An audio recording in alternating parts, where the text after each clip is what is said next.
Hi there folks, welcome to RRTV's live coverage of the Wankel Australia-New Zealand Championship. Welcome to round 10 at Road Atlanta. Your commentary team tonight is myself, Bernie Weemers, and I'm joined in the booth tonight by Brock. Is it Cat-Eye, Brock? Is that how I say it?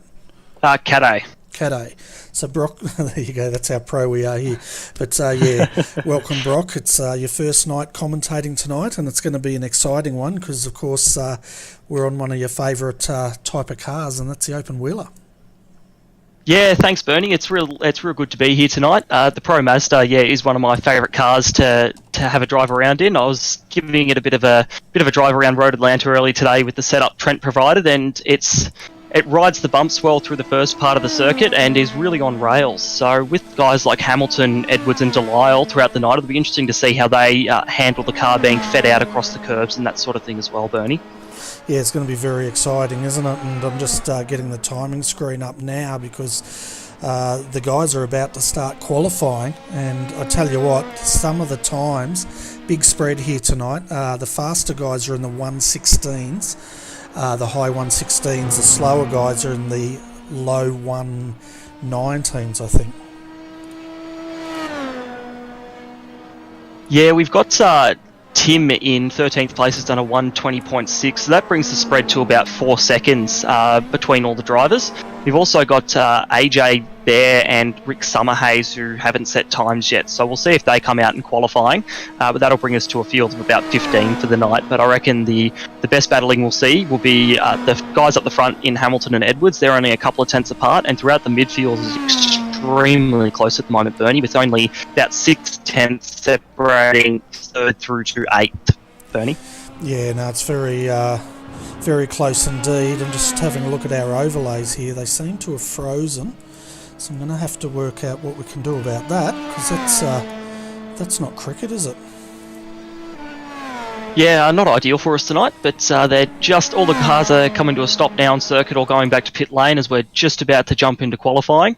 So it'll be interesting to see who can come out on top. The most difficult part of the circuit here is after you come through turn 1, the turn 2, 3, 4, 5 complex at one line only through there, and if you make one mistake, then you're done. You won't have that lap won't be counted, and it won't be fast enough for you, Bernie. Yeah, it's definitely they're going to be pushing the limit, that's for sure. I'm just loading up our overlay, folks, and then we're definitely getting back into this. So we have a few guys going out on circuit at the moment. A few are choosing to stay in pit lane for the time being, leaving a bit of time. It is 15 minutes to qualify, so they've got plenty of time out there on circuit. We'll see what the times bring around here. But as I said before, in practice, ended up your top 3 was Gary Hamilton in first with a 116.792. Craig Edwards in second with a 116.934, and then Tim Delisle in third with a 117.2. So again, not too much space between those first 3, but again, it looks like the battle between Hamilton and Edwards tonight. The difficult part being overtaking places at this circuit. As I said before, that first half of the circuit is very much a single line. If you want to overtake there, you're going to have a lot of bravery and a lot of courage to throw the car down the inside and hope it works out. And in these cars, if you hit, it's game over for the night. So you've got to be careful where you're throwing it down the inside. Yeah, definitely. And one thing we will be seeing tonight, folks, as always, is there will be one mandatory stop here tonight. And the fuel limit, I think they're starting with 75%. The other interesting thing here, Brock, is they get one fast repair and 20-point incident limit. Yeah, hopefully shouldn't be too hard to avoid that 20-point incident limit. With the curbs around here, the cars can use them. As I found in my practice laps earlier, and they shouldn't be disrupted too much by them. So hopefully nobody will reach that 20 incident point limit, but if there is an incident, you do have a chance to get back to pit lane and get back out on track and not lose too much time, which is a good feature of the series and always adds to the competition instead of being wiped out, especially with a field of 15. You want to keep as many people in there as possible to help you out throughout the race. Oh, exactly right. And keeping in that draft is going to be all important as well. Now, how did these cars go with drafting? Did you try any of that out? Not on this track here, but I know the draft from about 1 to 1.2 seconds is immense. and they just get in that little air pocket and they go for it. So basically, those guys, if you want to have a gap big enough, you're probably going to go 1.5 to 2 seconds to be completely out of drafting range, and that'll ensure that you're safe there. But it's going to come down to the drafting, especially down that back straight into the last turn. If they can get side by side there, it's going to be a hectic run down to the start finish line in the end there, Bernie. Yeah, we can see Craig Edwards has just finished his first flying lap here. Blood has been drawn 1:16.887. At the moment, he's the only one in the 1:16s. Alexander Bird is 1.6 seconds down in second. Then 2.4 seconds behind him is Wayne Taylor. David Pedler in fourth. Mark Noble was fifth, but Tim Awima's just pushed him out. So far, Brock, we've had 8 drivers qualify or start their qualification. One of the drivers that aren't out there at the moment is Gary Hamilton. Yeah, a bit surprising, but we are only about 4 minutes into the qualifying session here today, tonight. Looks like he's waiting to see what his competition's going to do. Looking like he may be waiting for Craig Edwards to finish his laps, and then he'll have a bit of a target to aim for and hopefully beat from his point of view. But Edwards has set a pretty good lap, and he's just coming around to finish off his next lap, which I don't think... It was just slightly slower in the end there. Yeah, he did a 1:16.894, so a little bit slower. And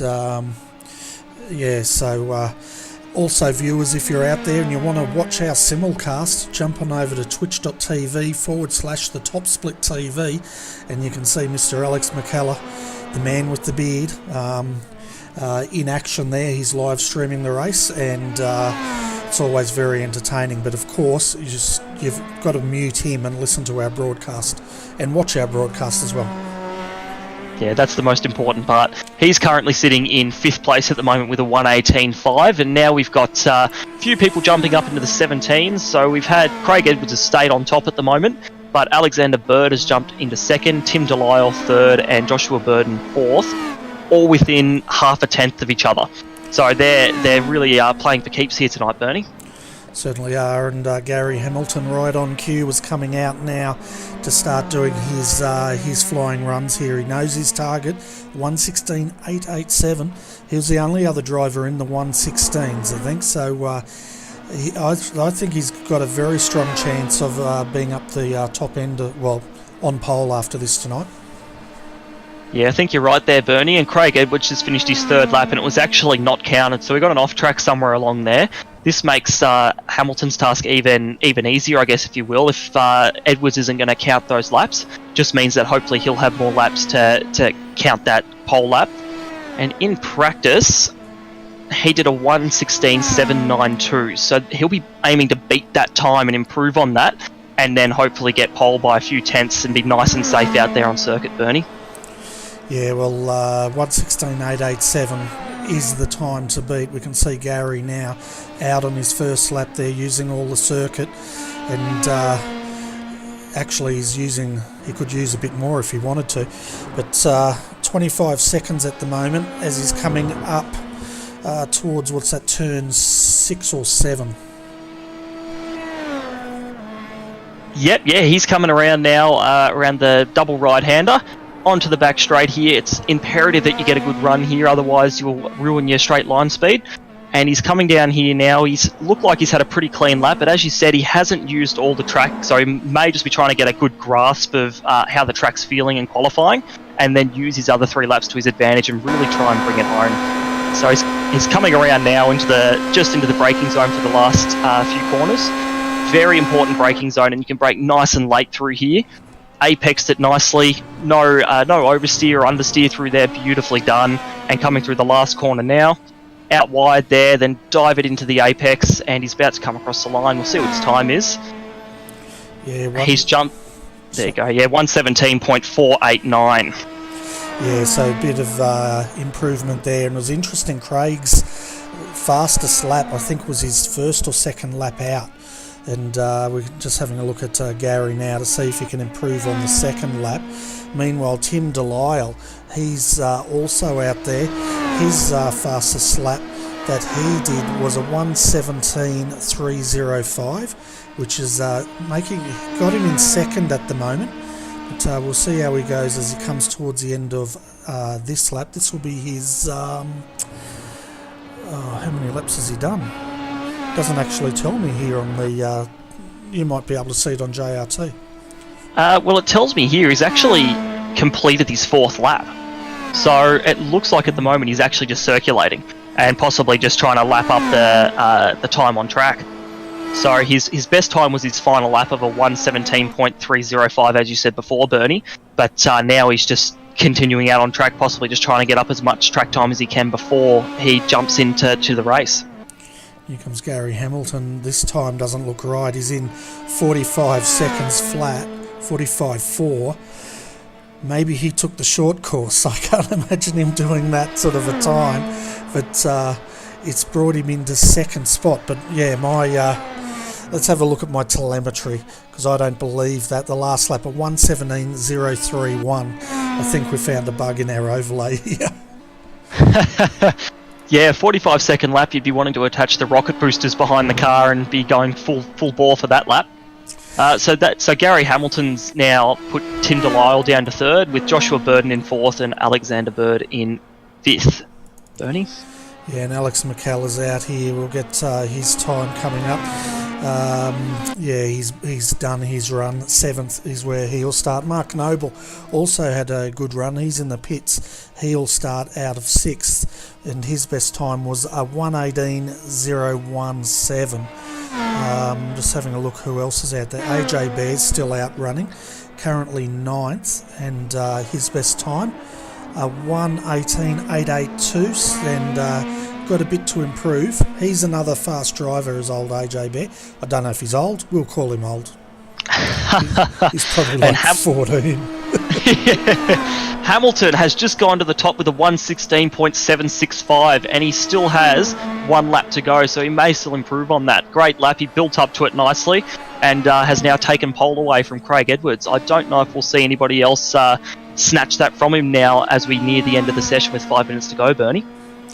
Yeah, we'll definitely keep an eye on it, and I've worked out why my quali lap counter doesn't work. It's because he's flashing in and out on the server, and every time we get that micro flash or that connection issue, it counts out as a lap time.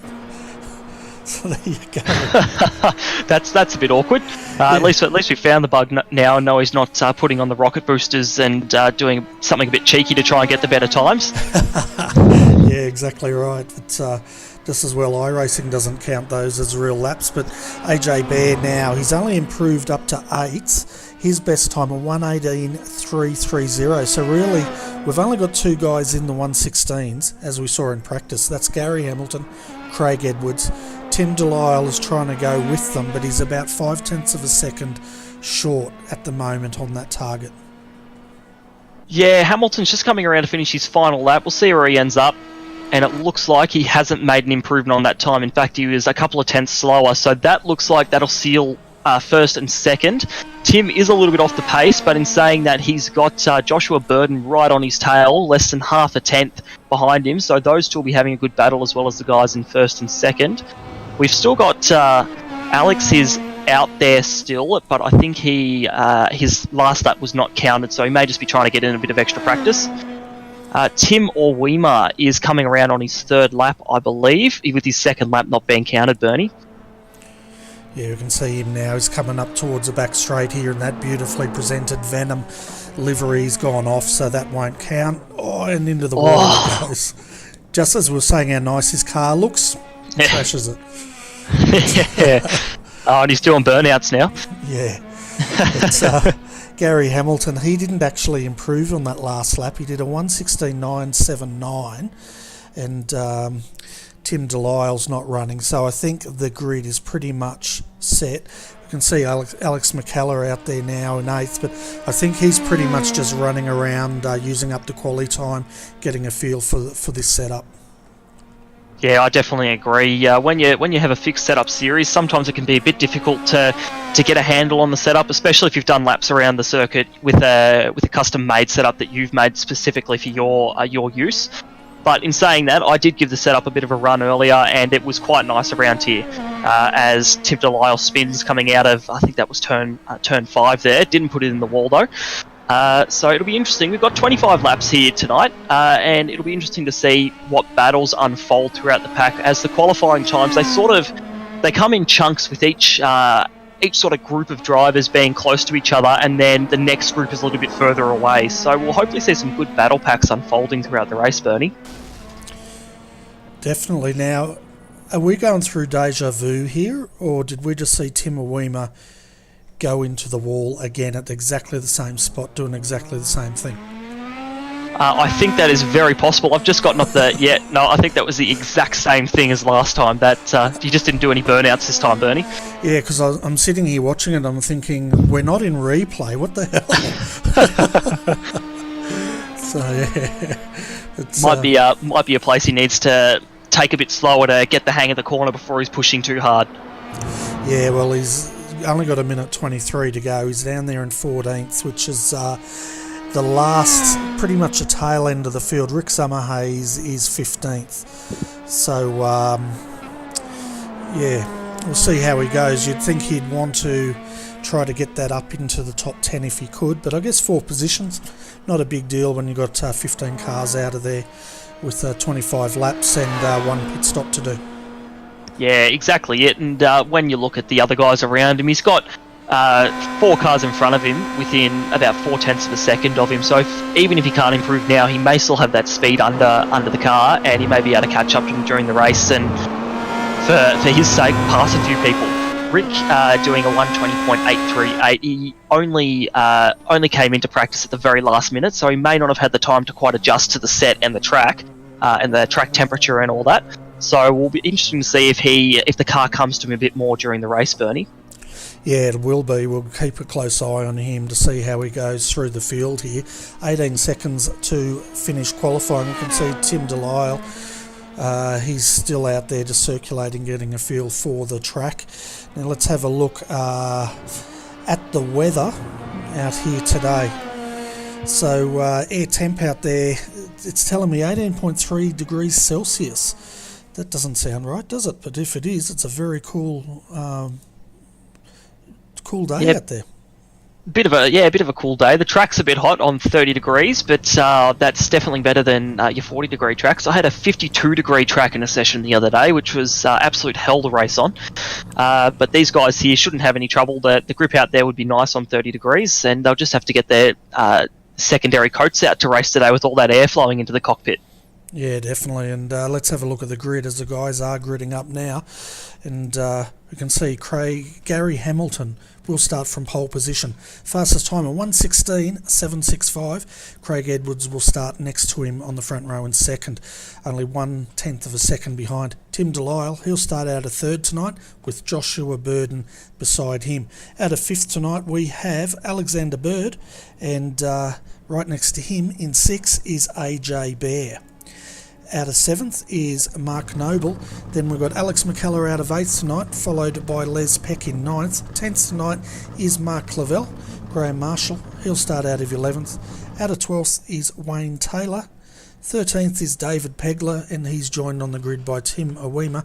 And the last driver in our field tonight is Rick Summerhays, starting in 15th position.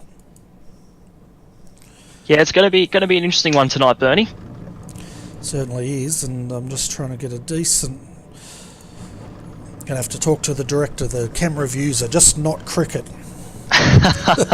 Yeah, the TV1 image at the moment is a little bit dodgy. I'm looking down on the grid as their revs are rising right now.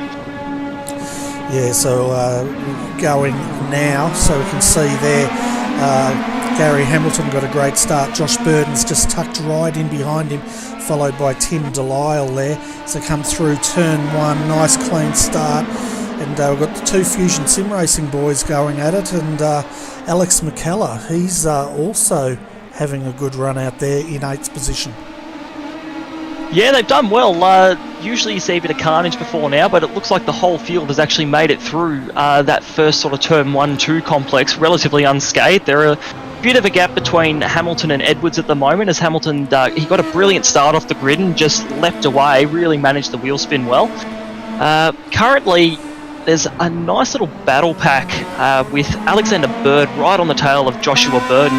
Be interesting with the draft coming down the back straight to see if he'll be able to put a move down into the final couple of turns there, or whether he's just going to hold off. But it looks like he's using that draft well and he's going around, but Joshua Burden isn't going to make it easy for him as they nearly make contact side by side, Bernie.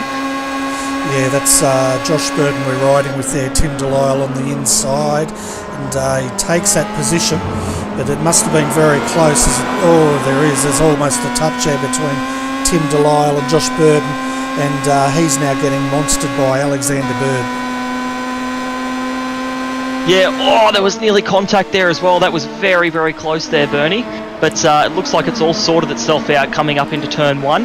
Back at the front, Hamilton has got Craig Edwards right on the back of him at the moment. It's very close. He nearly made a mistake there as well. I think Edwards is probably going to be a little bit tentative here as Hamilton's blinking a little bit on the screen, so he wouldn't want to hit him or anything like that or have any net code contact. But that battle has closed right up, Bernie.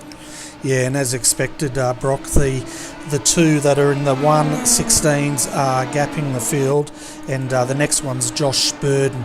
He's cleared now Tim Delisle. Well, we've got to actually find out what's happened to Tim, because he's dropped all the way down to 6th position, and Alexander Bird's cleared him. AJ Bear's also cleared him. So I'd say he's had a bit of an off-track. Yeah, I'd say so. I thought it was a bit weird that he dropped down so fast, but now we've got AJ Bear and Alexander Bird going at it. They're side by side coming down into that final chicane. Alexander is on the inside, and they're still side by side. AJ has got the position there, I think, but they're going to go nearly 3 wide. They've nearly hit coming down into the final turn there. They're 3 wide, and that was close there. Good racing, boys. You didn't hit each other, so did very well there, Bernie. Yeah, definitely. And while that was going on, AJ Bear's cars, he's flashing. He almost got in the side of Alexander Bird there. This is when it gets dangerous, isn't it?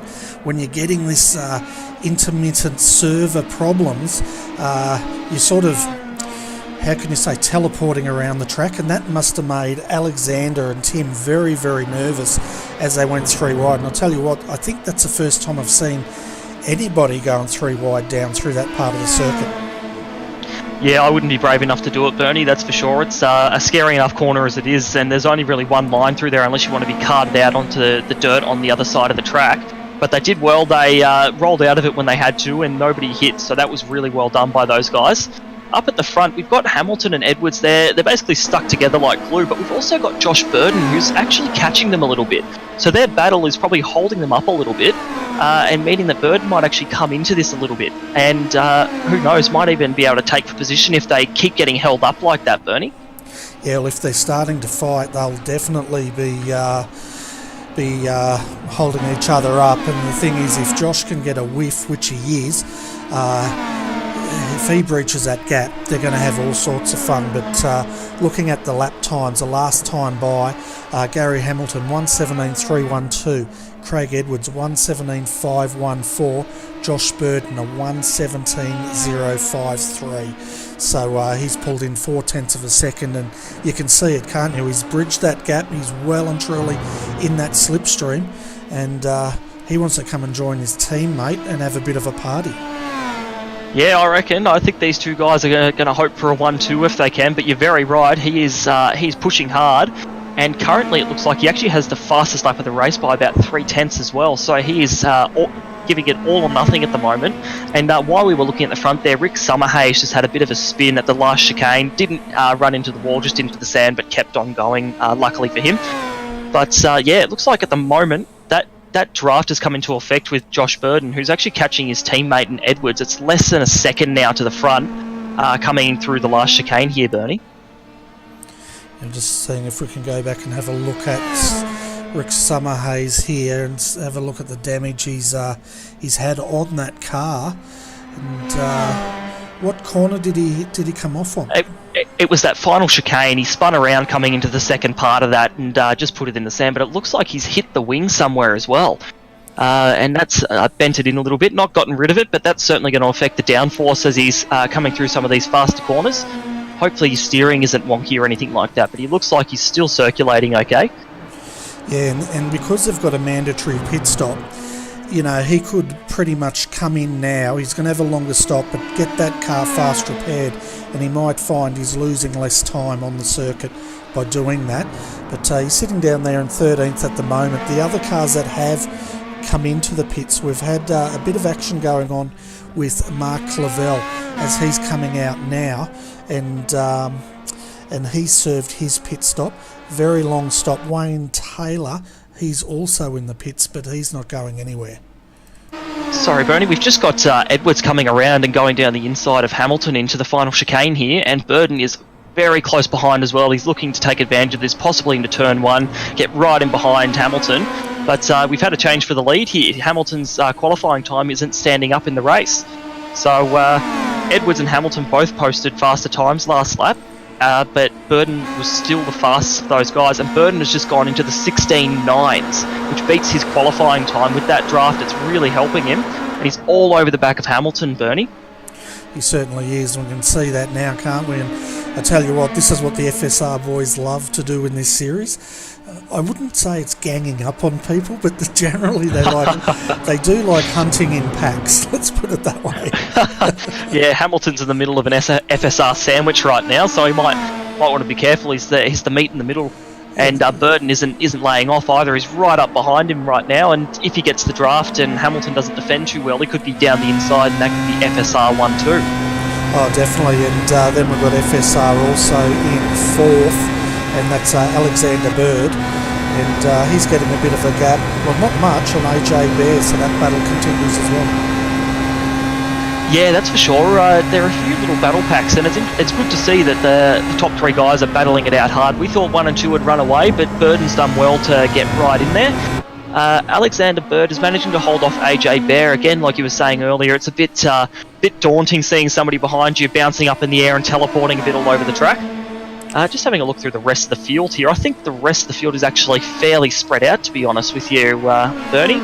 Looks like the best battling is actually that top three group.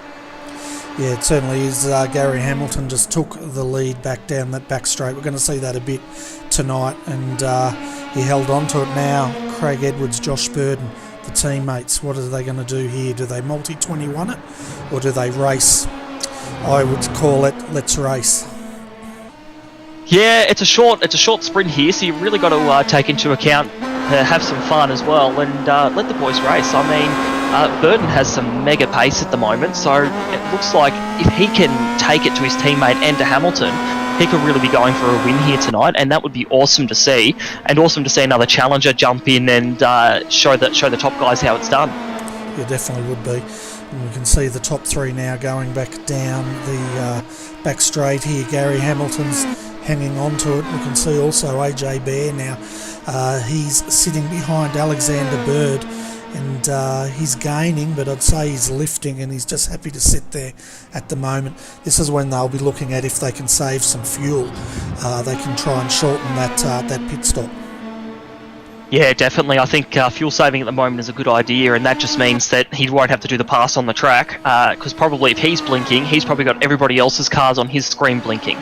So for him, the safest way to pass will be undercutting in the pit lane with fuel, less fuel being brought on the car. Quick update on Alex McKellar from RRTV. Currently, he's just sitting in 6th, and he's got a comfortable gap to Les Peck behind with about 4.5 seconds there, Bernie. Yeah, and in this series, these guys are actually teammates. So Les Peck and Alex McKellar running the same liveries there for the Top Split TV, and doing a great job. The other one I was going to mention is Tim Delisle. He's down here, oh my voice, in 11th position. Reason for that is he's actually come and done his pit stop. Now, a couple of things to keep an eye on. Total pit lane trajectory, I guess you could say, from the start to the end, 32.5 seconds. His pit time, 10.3 seconds. Now, the reason why I say we'll keep an eye on him, he did this a couple of rounds ago, pitted very early, got back into that clean air, and while these other three up front fought, and he actually managed to close that gap. Yeah, well, after he's off earlier in the race, it's probably a smart play to try and gain that time in the pit lane and also get into some clean air. Like you said, these guys battling up the front is actually going to be slowing them down. While the draft makes them look faster, they won't be able to get through the corners as fast, especially on that back straight there. So it'll be interesting to see where Tim ends up. He was doing well earlier in the race, and he's actually had the shortest pit stop of the people who have already pitted just for fuel in the race so far, Bernie. Yeah, so definitely the faster stop, as you said. So we'll see where he threads in, and I wouldn't be surprised if we see him closing that gap. We'll also update the viewers on the lap times and to see if that's actually going to work in his favour. But at the moment, Hamilton, Edwards and Burden continue their battle as they come down the back straight on lap 9 at 25 here, and can see now Edwards having a look on the inside, showing his nose, deciding it's too early now to fight, and because he knows as soon as he does it slows them up, and Gary's just going to blow on by as soon as they come down to the back straight again. Yeah, look, I think this is all going to come down to the pit stops, Bernie. These guys are very close, so if Edwards and Burden are saving any fuel behind Hamilton, it could be those tenths of a second that make the difference, as they're separated by less than a second at the moment. So if they can get in there, nice clean it. And we just had Rick Summerhays go off at turn 3 there, right into the wall. He may have been trying to get out of the way of the top 3 there, but he's had a mega crash there. It looks like he's possibly going to have to escape. He's basically smacked that car into the concrete wall, Bernie. Yeah, well, he won't have another fast repair. We're just having a look at this because he didn't even turn in. Now, I don't know if he could see the leaders coming up and he decided he was going to go off track and let them through. And we're just having a look and just lost control. I think that's what he was trying to do. And he's just caught his wheel on that grass and it's thrown him into the wall. Yeah, that's the one thing about these Pro Mazdas, Bernie, is that they're fun to drive and they're on rails until they're not. And that's the thing, you hit the grass, and we've actually just got Edwards going down the inside of Hamilton down into that last chicane there. So he's decided to take that move, possibly for an advantage coming into the pit stop cycle, and hopefully bridging a gap. But as we know, if he can't pull that gap within the next 3/4 of a lap, Hamilton's just going to try the same move that Edwards has tried on him. But Burden still isn't too far behind, only about half a second there at the moment, Bernie. Yeah, and one thing Hamilton's showing is he's not happy sitting in second. We saw it last time Edwards came through. He took him on the back straight, then Hamilton rebounded and took him on the start-finish straight. So I think Gary wants to lead this race. But saying that, coming into... Oh, he nearly lost it there. That was a big moment there, Bernie. Luckily kept it out of the wall. That curb can just about kill if you hit it in just about any car. I know the Audis in the Blanca Paint series are having a lot of trouble with that curb as well, and these cars are not much different in that you hit those big curbs and you can nearly bin the car, and that's the end of the night. So that's going to make his job a lot harder getting back up to Edwards, because that gap is nearly out to 2 seconds now. Just having a look at this replay and just showing the wheel work Gary was using there to gather it up, and of course it looks bad on the outside, but when you actually look at the driver's hands working that wheel, you can see just how close that was to him binning that car. Yeah, actually in my practice laps earlier, I made the car fly over that curb. That's how dangerous it is, and we've got Hamilton going down the inside of Burden into turn 1. Like you said, he doesn't like not being on that top step, Bernie, so he's really pushing hard to get back up. He's still got about 1.8 seconds to make up to Edwards, and he's just run a little bit wide coming through turn 3 there, so he's pushing hard. He really wants to make up that time wherever he can.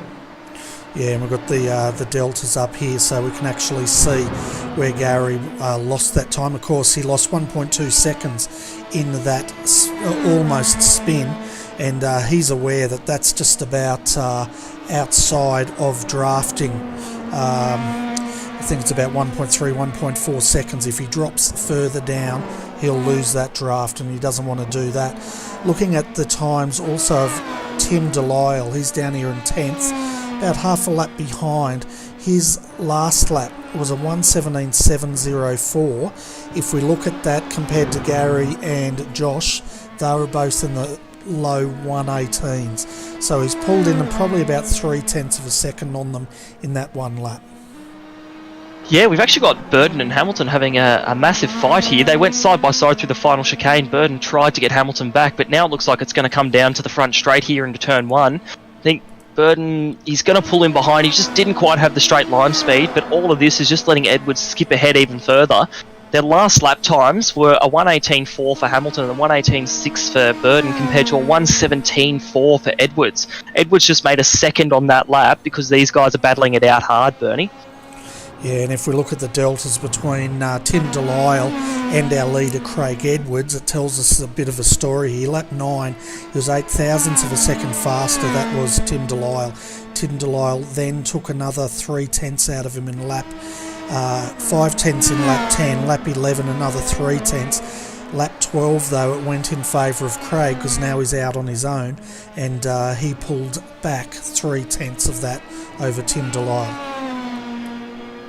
Yeah, Craig has got some comfortable air up there, and I think he's using that well. Burden actually had a similar moment to Gary Hamilton at the same corner. He got nice and loose on that curb, which has pushed him out a bit behind Hamilton there, but he's still within drafting range. So if he can keep close in the technical section of the circuit on the back straight, he should hopefully be back up on the back of Hamilton there. This top three is spread out a bit. Tim Delisle is going really well. His last lap was a 1:17.1. And the lap for Craig Edwards this time round was a 1:17.2. So Tim's got some good pace there, and he's using that space that he has really well as he works his way through the field, Bernie. Yeah, he certainly is, and we're going to jump on board with AJ Bear, but he's blinking in and out so much it's making me dizzy. But the thing is with Tim, last thing he wants to hear over his radio is that the top three now have a gap on each other, because of course as soon as they're doing that, any hope of him breaking that deficit is diminished a lot because they're no longer battling. But meanwhile, we can see Alex McKellar out there sitting in 6th position, and generally, you know, he's good for a top 4, top 5 position, but he's having quite a lonely drive out there tonight. Yeah, honestly, I think sometimes a lonely drive is what some of us drivers need, is just to have a nice Sunday drive along, not get in trouble, bring home some solid points, and he's doing really well out there. Obviously, we haven't focused on him, and most of the time that's a good thing. It means you're staying out of trouble. So he's doing a great job out there, and we'll see what happens with the pit cycle. He's already made up 2 positions, and once everybody's pitted, we'll see where that ends up. And I think Craig Edwards is in the pit lane now, so he's taking his mandatory pit stop for fuel. Hamilton has followed him in, and Burden has followed them in as well, Bernie. Yeah, so we'll also keep an eye on where Tim shakes out on all this. Let's jump over to have a look at these three and see if we can actually get a decent... Yeah, that's a beautiful stop shot there, so we can see Hamilton in front of the 28, and that is Craig Edwards. Right behind him, Josh Burden. Just hear him revving as now Craig Edwards jumps, Gary Hamilton and Josh Burden goes out as well. So Craig Edwards' time 10.4 seconds, Gary Hamilton 11.7 seconds, Josh Burden 11.2 seconds, and then we can see Tim Delisle now is right behind him, and we'll try and get an actual gap there. Yeah, no, good job by Tim Delisle. His strategy play has worked out quite nicely. He's not that far off of the back of those guys, which is excellent to see. Be interesting to see where he ends up once everybody else has taken their pit stops. It looks like only Alexander Bird and AJ Bear, are the only people not to take their pits yet, and they're still connected pretty closely at the moment. So we'll see when they go in and how they work out there. Yeah, as definitely. It looks like they're coming into the pits now. Yep. Yeah, so they'll pretty much drop back down. We can see now Alexander Bird leading AJ Bear in. AJ still got the flashing. He's probably looking at that as situation normal. Now it'll be interesting to see what AJ can do here, if he can actually jump him in the pits. And it looks like we can see Les Peck. Is that Les sitting in the pits? It is. I did see a car earlier go into the wall down there, but I don't think it was Les, as he's just coming out. So can see these guys, Alexander Bird, as we see the leaders go past, and AJ Bear beat Alexander Bird, so that's a good pit stop. Yeah, he's done well there. Something interesting that I've just noticed, Bernie, is that Craig Edwards' stop was about about 8/10 of a second faster than Burden's and about a second and a half faster than Hamilton's. So I wonder whether he's going to try and fuel save a bit towards the end of this race, considering he's actually got quite a nice gap back to Hamilton and Burden now, thanks to both of them having moments at that big curb. Yeah, well, their stop looks slow because Gary's and Josh's, especially Gary's, because if we look at Tim Delisle's stop, that was 10.3 seconds. AJ Bear did a 10.4, which is identical to Craig. So, and then if we look at Alexander Bird's, well, he did a 12.7 second, which is why he got jumped in the pits.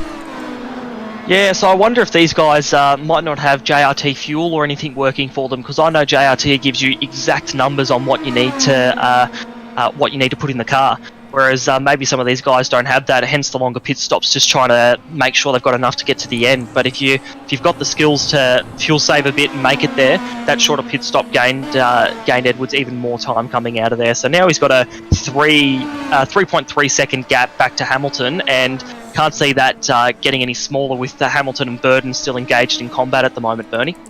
Yeah, and the other thing some of the drivers do is they bind a key for the fuel, so they know, if they've got to take an exact amount of fuel, as soon as it hits that, they just hit the button and they can leave the pits. Where if you don't have that, you've got to wait until you get to whatever you've selected in the fuel intake, whatever you call it, when you set up your pits. Yeah, exactly. I use JRT myself, and it's a great program for making sure you have that exact amount of fuel. So we can see here, Josh and Gary are still very much close. Burden's in the draft, but I'm not sure if he'll be able to make it up there, or at least be willing to dive bomb it down there in the last chicane. The gap is still holding at 3.3 seconds at the moment, with Tim only a couple more seconds behind Hamilton and Burden. So we'll see if Delisle can make it through. Depending on how much fuel he has, he might be able to put it into overdrive mode and really try push to catch these guys on the podium, Bernie. Yeah, well, I reckon if he can see these two fighting, he'll start rubbing his hands, because this is how he makes up so much time. While they're fighting, he'll pull in 0.5 of a second each lap, and he'll be on them in probably two laps, I reckon. Yeah, exactly it. We've got AJ Bear in the pit lane. So I'm just trying to have a look and see if he's got any damage on there, but I just noticed he went down the order a bit there, so maybe he underfueled a bit or something. Not quite sure what's going on there, Bernie.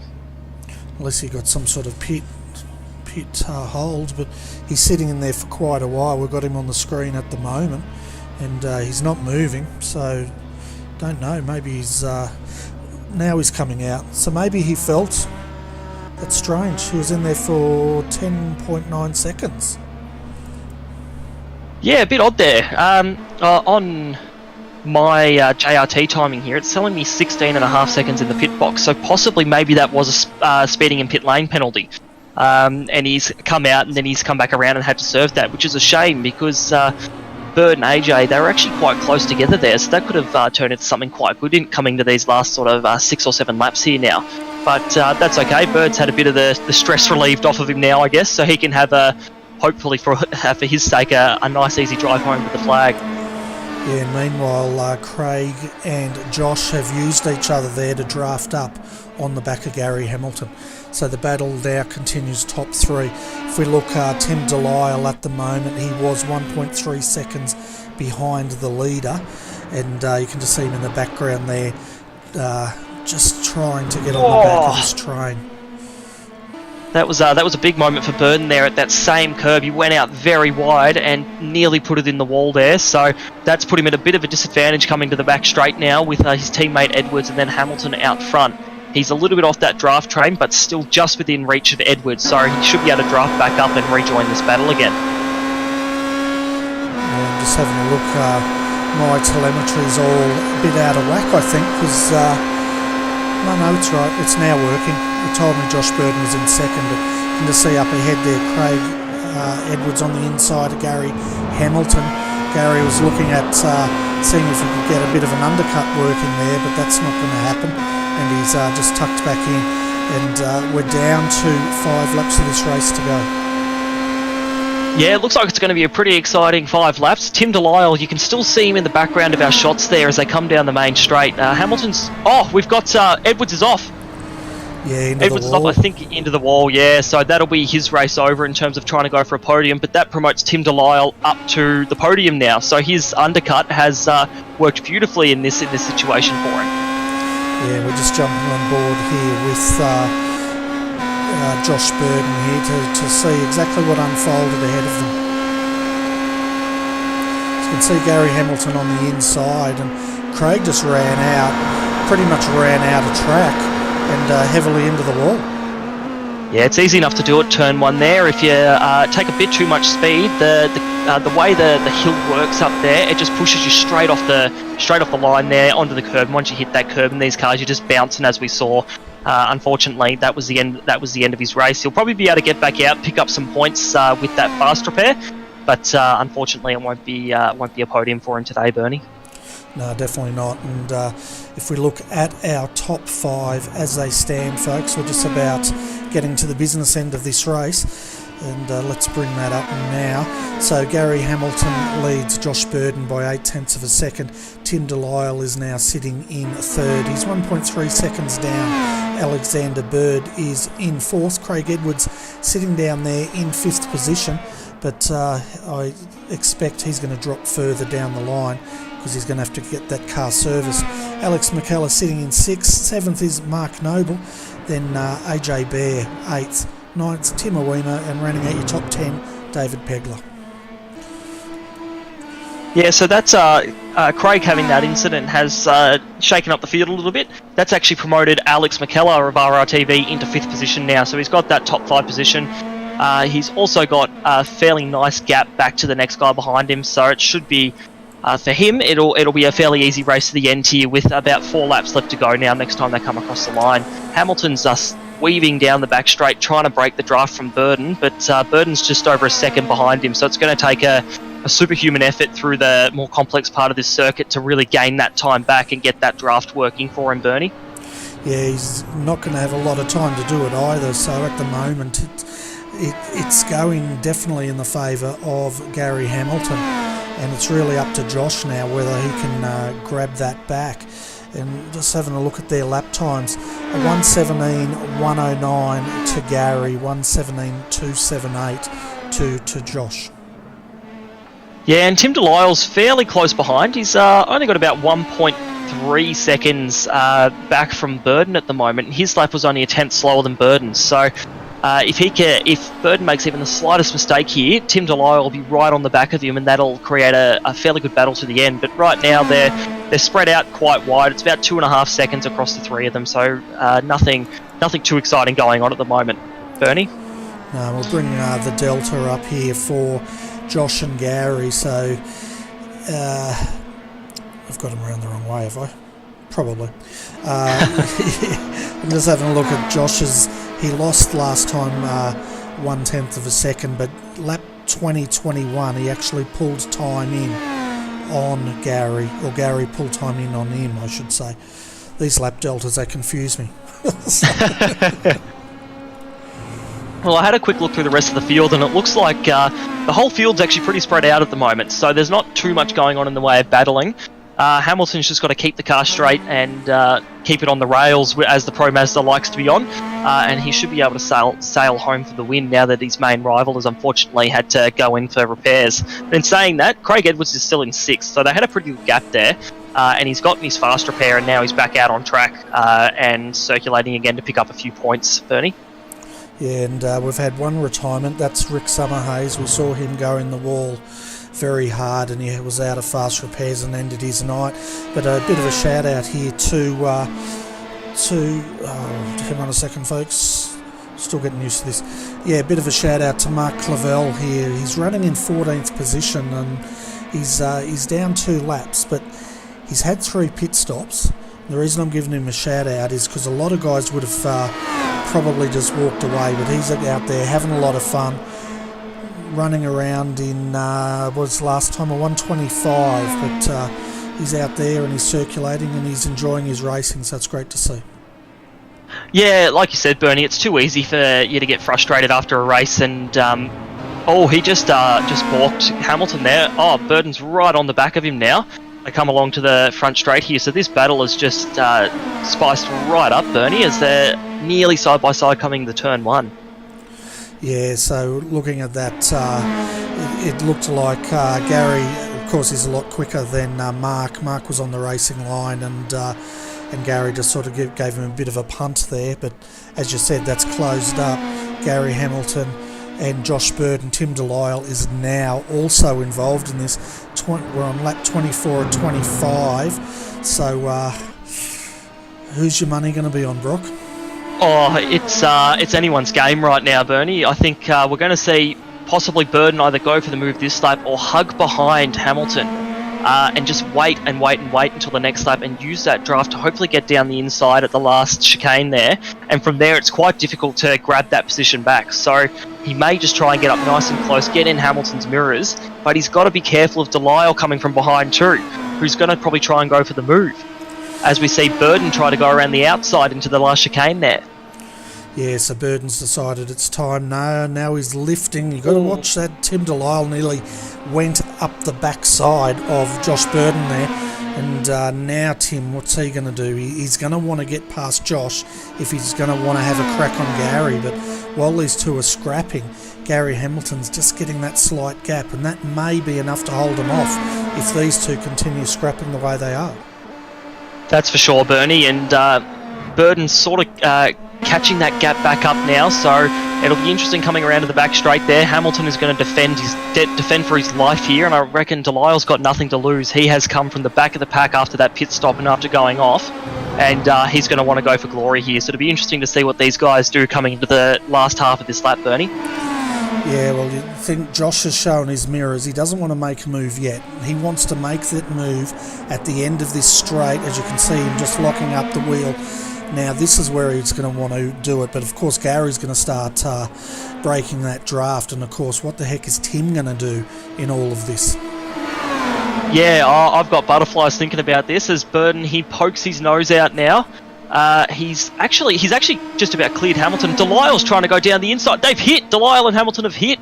Burden's now in the lead, and it looks like he will maintain that. Hamilton is fighting hard with Delisle to keep second, and they've come out of that last chicane. Now they're coming over the hill here. Burden is going to take this win after that last gasp try by Tim Delisle to get second place, and he tried along the last corner there too, Bernie. That was a great end to this race.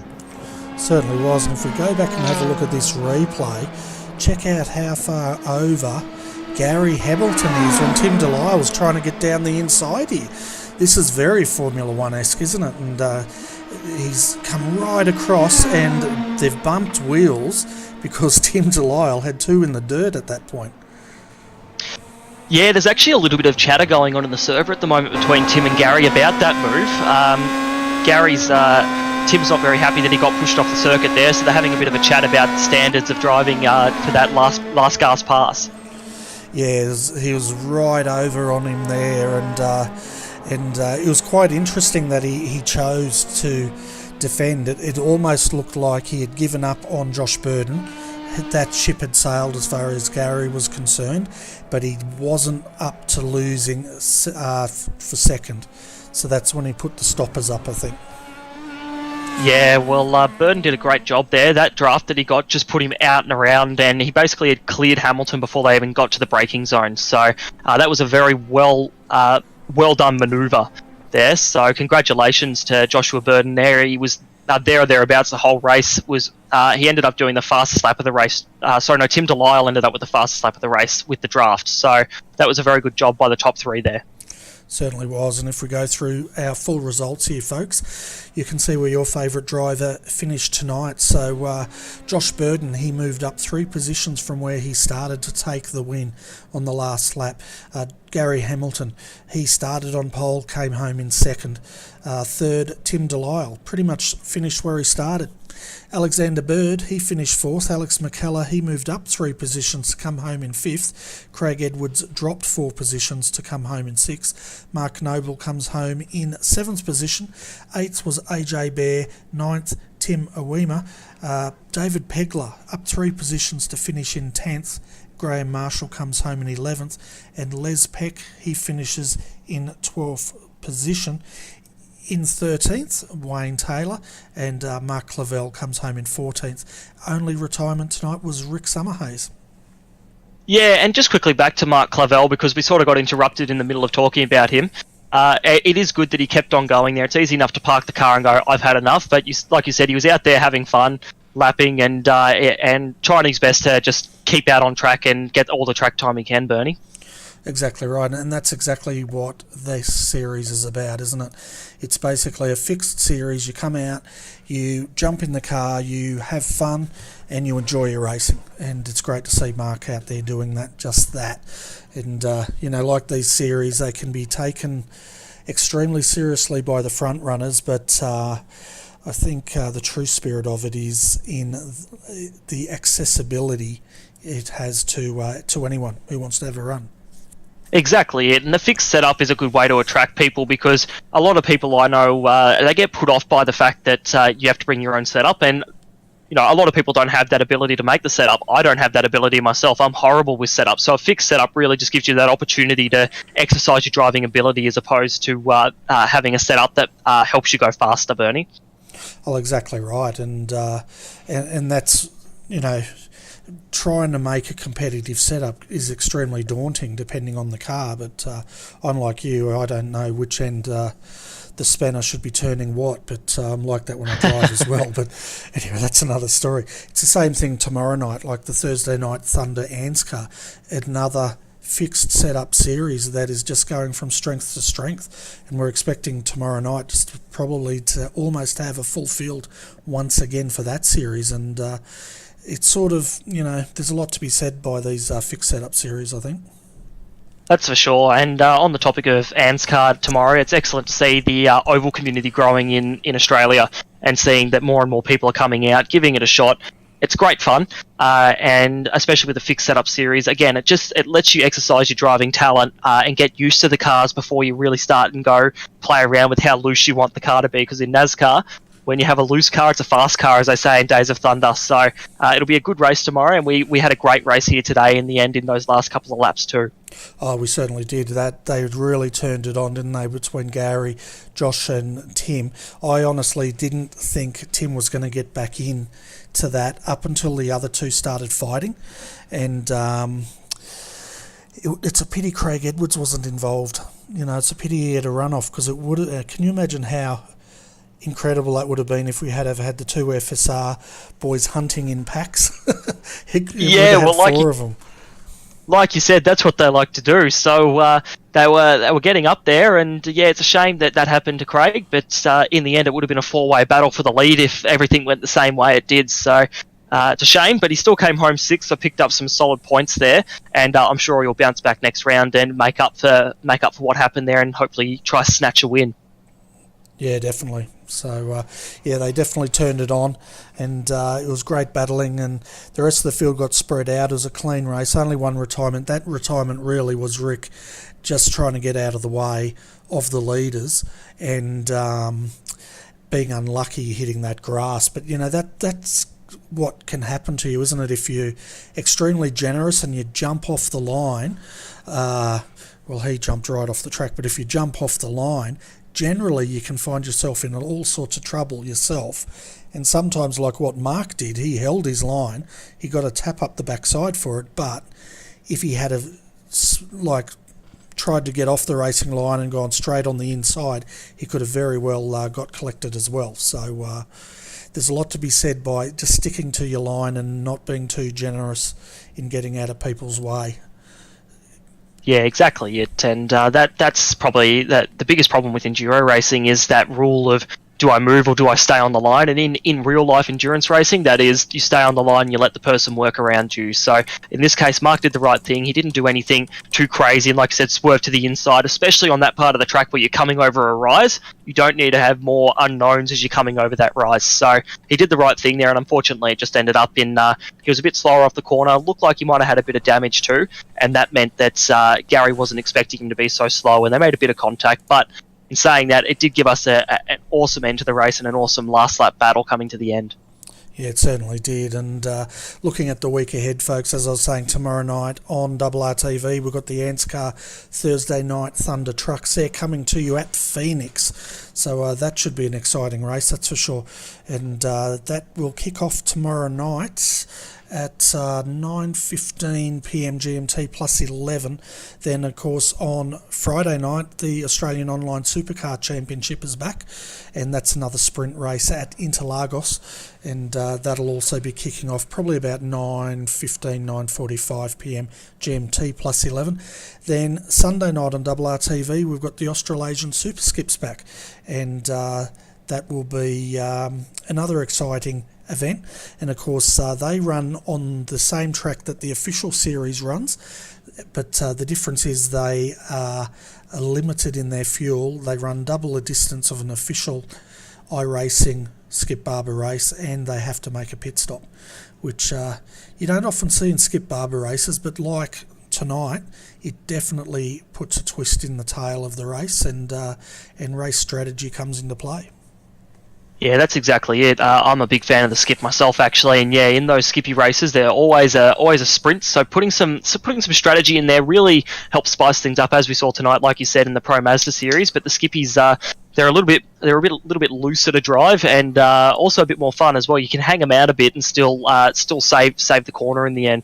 Sounds like we've got a pretty packed week here at RRTV coming up, but hopefully some good racing for the V8s on Friday as well. Interlagos is a great track and has many passing opportunities, so it'll be interesting to see how we all go there.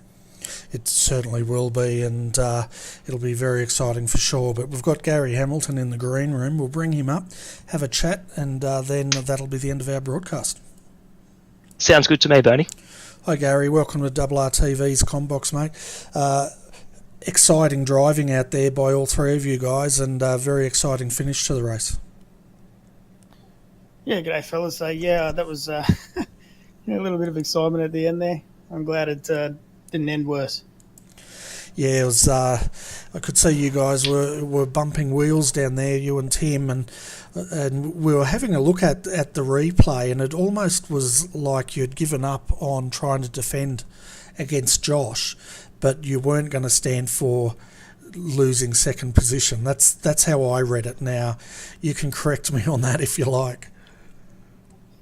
That's kind of fair, but no, look, to be honest, when I was in the lead on the last lap, I thought, oh, well, okay, this will be third. I did actually think Tim was going to get me no problems. Yeah, I don't know if you guys saw it. I think you did the chicane the lap before. Obviously, Josh could have passed me if he wanted to, but did the smart thing and backed off, because you don't want to be leading, with these fixed sets and the massive toe. You don't want to be leading on the last lap. So I was, and I kind of thought, well, that's it for the lead. I even tried to, be a bit sneaky and slow them up coming onto the back straight, but yeah, it's not going to work with the sets. But in any case, I knew Josh was going past. He had a mega run, of course. And I moved to the inside, and the contact, it wasn't intentional, but when I had a chat with Tim afterwards, and looking back on it, I just thought I'd shown my intention enough that I was going to block the inside, even though I thought he was going to drive right around the outside of me, no problem. But he went for the inside, and it was just, I didn't quite go enough, and he did actually get beside me. And even though I kind of stayed still there, it was, I squeezed him a bit there. So, yeah, we didn't mean to give him a bump. And I still thought he would have had me, but I think he was just being careful in that chicane, make sure we didn't actually crash, and managed to just hold it around the outside there. So, yeah, it was a bit of excitement. Certainly was. I called it very Formula One-esque in that last move. It was really exciting racing, that's for sure. And of course, it was exciting when Craig Edwards was also battling with you guys earlier on, but unfortunately he ran out of track up into turn one there and hit the wall heavily. But I was saying to Brock, it would have been exciting if there was all four of you guys still battling it out on that last lap. Oh, for sure, it would have been gold. I think, when I saw Craig go off, I was a bit surprised.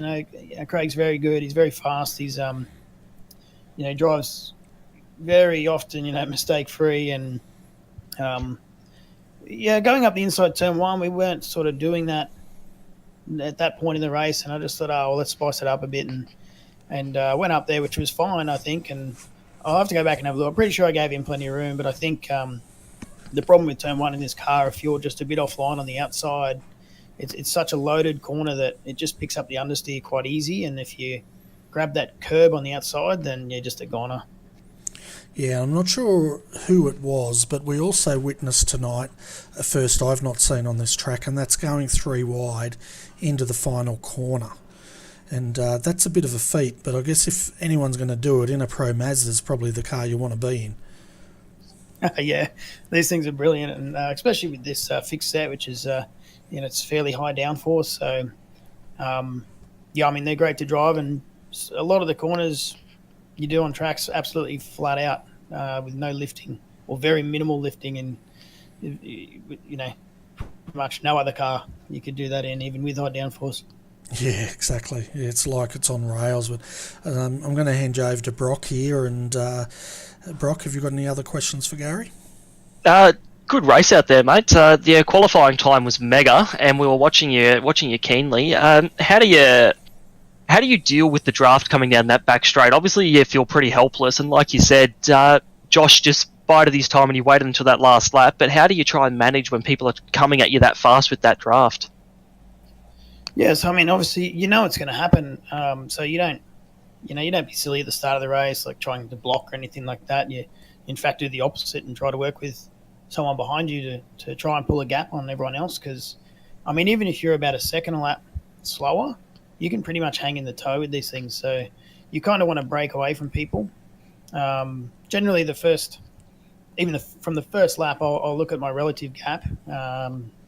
So I know from that race there that if they were 0.5, 0.6 coming onto the straight, then it was going to be very hard for them to outbrake me at the end. But I knew if I saw a 0.5 or 0.4, the pass was most likely going to happen. So you can kind of prepare early in the piece for that and make a decision, do you want to block or not? Yeah, that's a good system you got working there. And tell us, how did the track feel out there? It was 30 degrees, so it was relatively cool for iRacing standards. So was it a nice grippy track for you, or did you have a bit of trouble? No, just super grippy, like I was saying with the set as well, with the high downforce, you can really drive these things like really, really hard. Relatively low power, so it's all about that corner speed, and on a lot of them, you can just mash the throttle, so you come off the brake and carry all the speed you can, and then it's pretty much just 100% throttle straight up, and only some slower corners. Coming on the back straight, you can't quite do that. You've got to be smooth there, otherwise they still got an open diff in them, the inside wheel, and you'll get wheel spin. If you do that, you'll definitely lose out down the straight. But other than that, they're just great fun.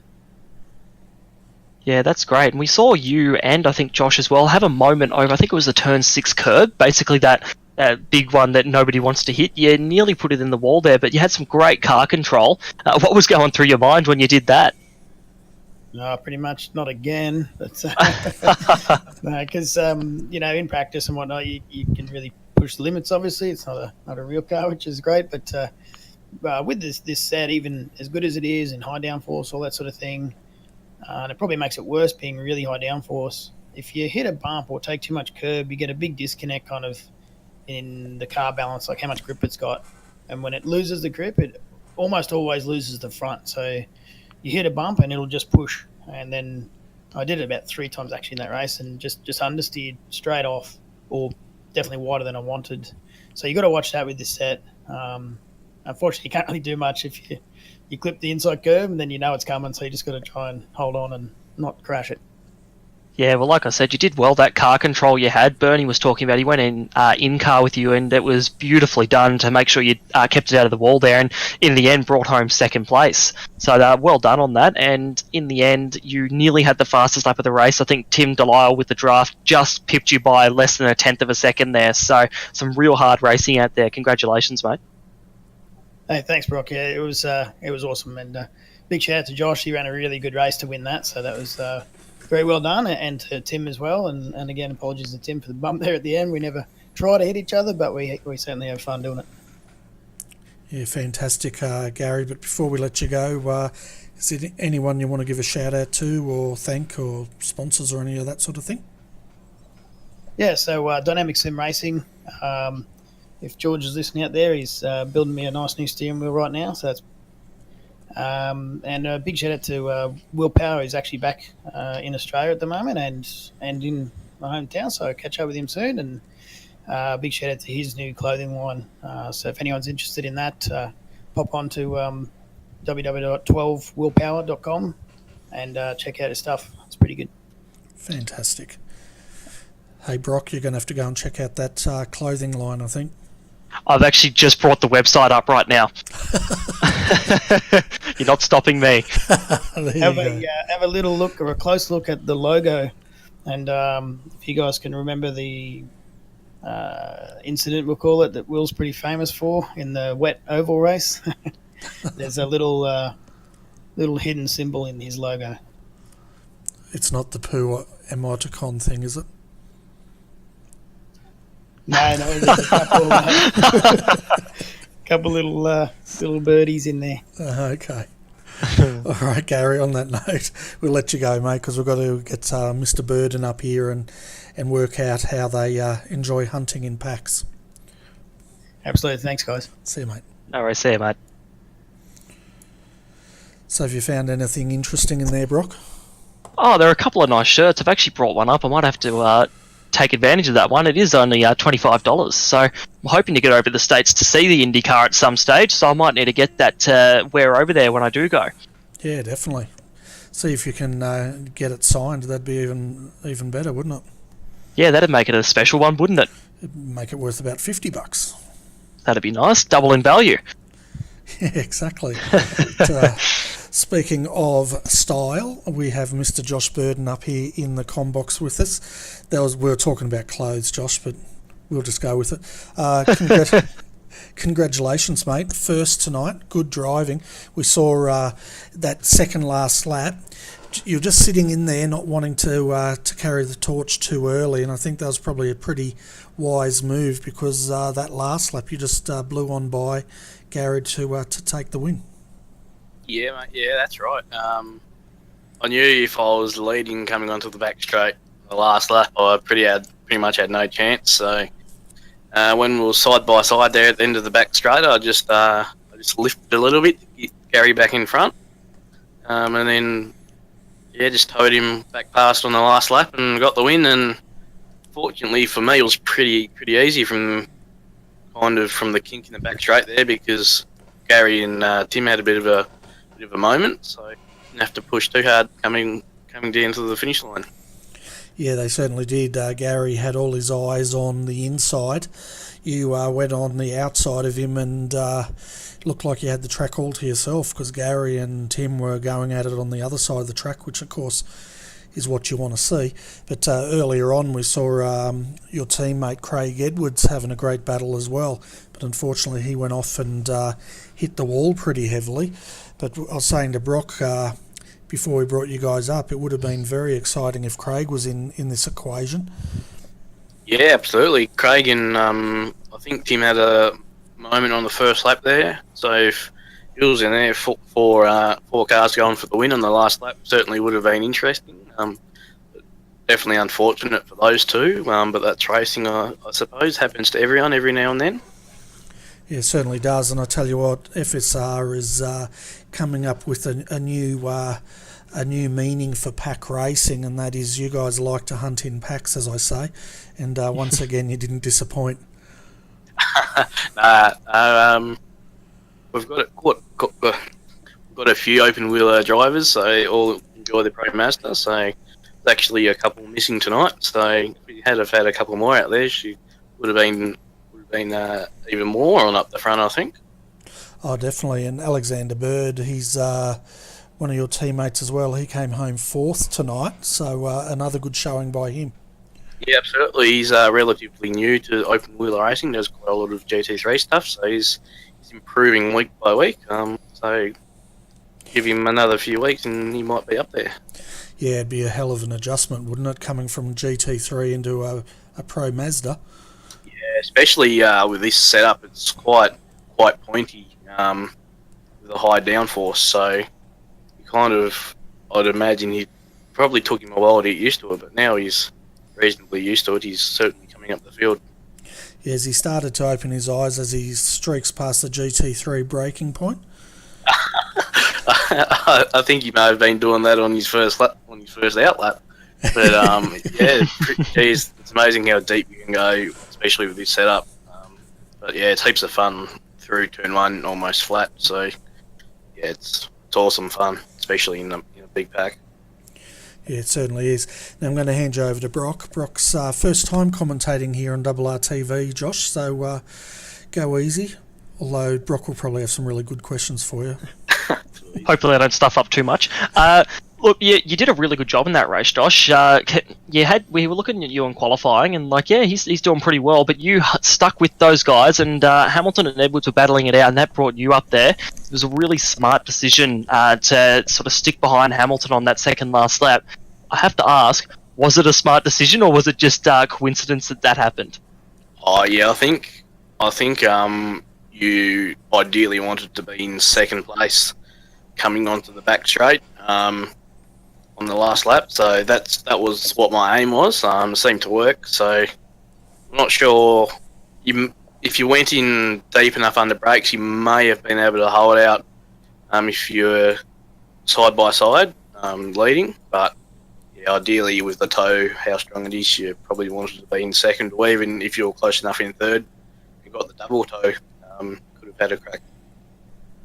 Yeah, well, you did a good job there in the end, and just cleared Hamilton in time for Hamilton and Delisle to have a little bit of a getting together behind you, so that just gave you that gap that you needed coming to those last few corners to bring it home. So what did you think of the setup this round? Was it as you said, it was pointy before, but was it okay to drive? Like, you didn't find it was a struggle to wrestle around Road Atlanta? No, it wasn't too bad. Typical open wheel, I didn't like the curbs, so you kind of couldn't take too much of them, otherwise it would spit you around into the fence. I had a big moment coming out of turn 5, I think it is, and so did Gary, so kind of had to watch it a bit there. Was lucky not to fence it, actually. I think that's where Craig had his first off as well, so over there was probably where you had to watch it the most, actually. Yeah, we noticed on the stream, we saw both you and Gary have a bit of a moment there, and we were commenting on Gary as well that the car control you guys exercised to keep that out of the wall was massive, because as you said, that curb, I was saying during the broadcast that the GT3 cars hit that curb and they're just in the wall, so to actually keep that car going on the track was a real superhuman effort you did there, so that was really well done. So what are your aims for next round, I guess? You've gotten first here. Do you want to continue that winning streak, or...?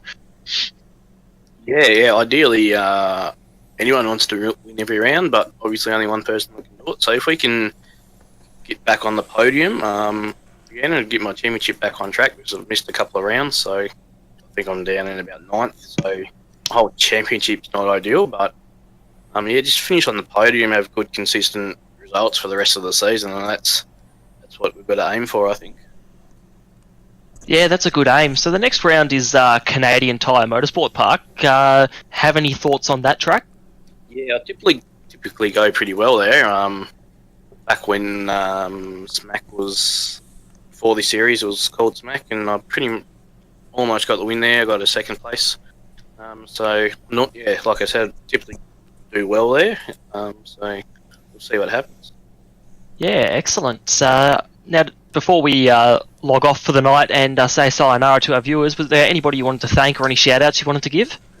To Dripping Paint Graphics for all their support, Fusion Sim Racing, you guys for doing the broadcast, muchly appreciated, and Trent for putting on the series. He does a lot of work behind the scenes, so it's greatly appreciated. Yeah, no worries. It's I think I speak for Bernie and myself. It's a pleasure to commentate up in the box here and watch you guys do all the hard work below us. We just have to commentate you guys as you're dripping with sweat. Yeah, absolutely. It's all good fun, no matter where you're sitting, I think. Yeah, exactly. Yeah. Thanks for coming up into the box tonight with us.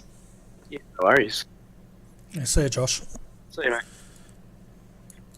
Yeah, and before we do log off, final question for you, Brock. A few people probably haven't heard you up here before. Well, they wouldn't have because you're new to RRTV. Did you want to tell the viewers a little bit about yourself and what you'll be doing iRacing-wise during the week?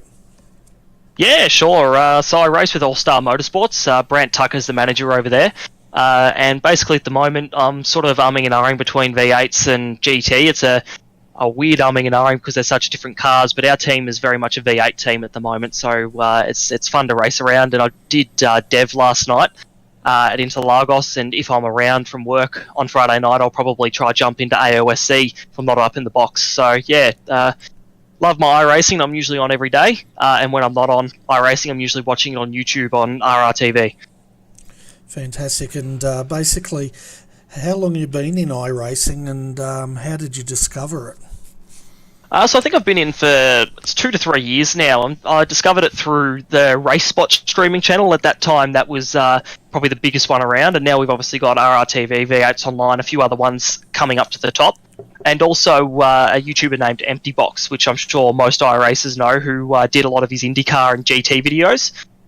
He got me into it, and since then I haven't looked back, and I've probably spent way too much money on all the features that this program offers, but you're paying your subscription, you might as well get the most out of it.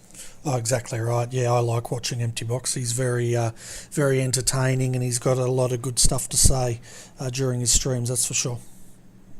Yeah, I couldn't agree more, and the great thing is iRacing is just growing by the day, so these streaming channels like RRTV are just they're becoming more and more prominent in the community, and as we see more people coming towards YouTube, the support just grows even more. So it's awesome to be a part of this, and to also be watching some of the racing going on. And we've got a V8s, we've got NASCAR, we've got some of our open wheelers, a really diverse range of series going on as well. Yeah, exactly. It's awesome. But anyway, Brock, and thanks for coming in tonight. It's great having you up here, that's for sure. I'll tell you what, it didn't sound like it was your first night up here. You're like a seasoned veteran.